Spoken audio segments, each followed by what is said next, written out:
The term detached youth work became established in the early 1970s. Up until then, previous work with young people within communities, and particularly street-based, was an ad hoc and inconsistent affair.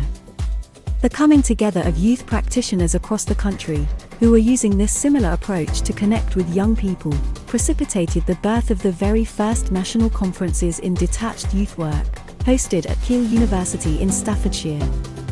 This initiative was initiated and coordinated through Sporting Community's current founders, the then Youth Charity Trustees for Hanley Youth Project in Stoke-on-Trent. Over a period of 9 consecutive years, the network of detached youth work grew rapidly, developing a collective body of practitioners in the field, all across the nation. This network allowed for the sharing of good practice, but also exploring the philosophical nature of work with young people on the streets with invisible boundaries or rules, other than humanity itself, to guide the work.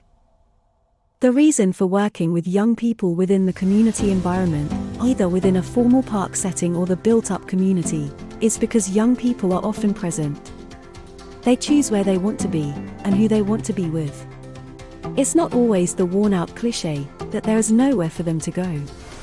So why is this the case?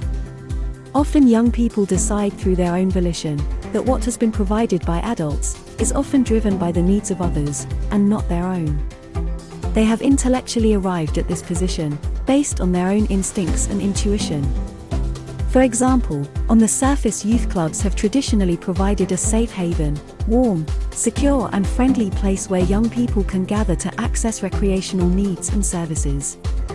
In more recent years, these resources have dwindled through austerity cuts, as we know. However, often even at their height, youth clubs were perceived by young people as having a particular agenda, or a certain steered focus. This could be either religious, political, or simply that the youth club ethos was too connected to education themes. It is this combination of adult-led elements and much more, which often act as wholesale deterrent for young people. So, it is no surprise that young people often choose their own space, which they have control of their agenda and have a self-managed consent of each other. The role of the detached youth worker is to be also present in this space, but welcomed in on the consent of these young people, and if opportunity allows, begin to forge connections through dialogue. The detached youth worker's biggest asset is the ability to listen, and the immediate benefits for the young person is to be truly heard. The skill of the detached youth worker is to provide opportunities for a young person to be able to communicate back, and it is within the content of the discussion, which is often nuanced, information cues begin to flourish and needs begin to be revealed. In this age of accountability, particularly surrounding public finance, the case for a service that on the surface has no tangible outcomes in the short term will immediately fail to meet any commissioner's expectations and is difficult to justify. However, the argument needs to be had, and won, as there is a growing need out there within the community, and is gathering pace. The rise in antisocial behavior, cross-county line gang culture, and child sexual exploitation is happening within these arenas, and is becoming prevalent in many cities and rural areas. So there needs to be a serious rethink about what outcomes look like from a commissioning perspective, and if there is any real need for targets or timescale given the circumstances and consequences of inaction.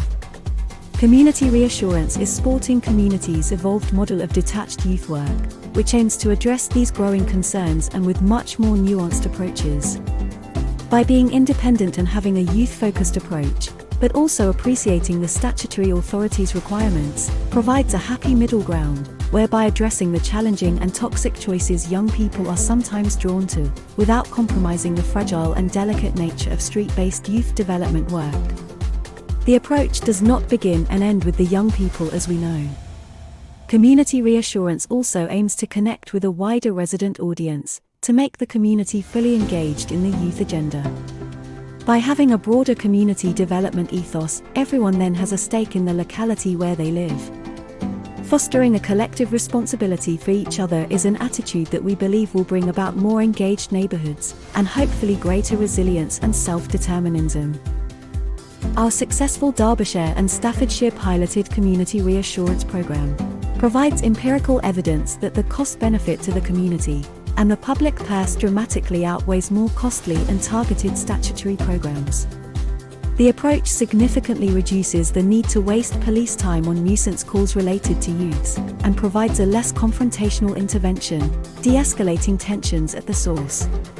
As a society, we need to not observe from the sidelines, but to reach into our youth's agenda as they need to be seen and heard as part of their own community, and not on the fringes where they are often exposed to exploitation of some kind.